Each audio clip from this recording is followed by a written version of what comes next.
Ito ay rated SPG. Striktong patnubay at gabay ng magulang ang kailangan. Maaaring may masiselang tema, lengguwahe, karahasan, sexual, horror o droga na hindi angkop sa mga... Isang misteryo nga ang nangyari sa pagkawala ng isang bata na hinahawakang kaso nga nito ni Lilith. At patuloy pa rin nga ang pag-iimbestiga dahil nga hindi nga nila malaman kung bakit nga at kung ano ngang nangyaring katotohanan kung bakit nga nawala itong bata.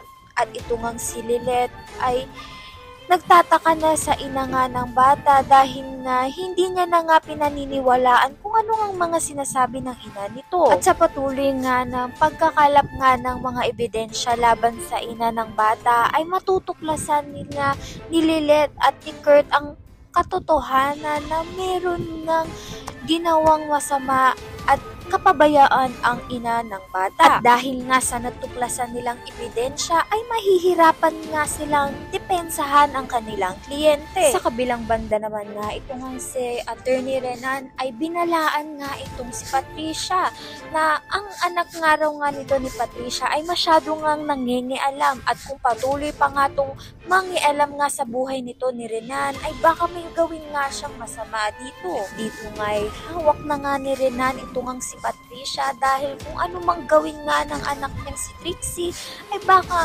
parehas pa nga silang gawa ng masama dito ni Renan. Ayan ang pakatutukan natin. Maraming salamat sa iyong panonood.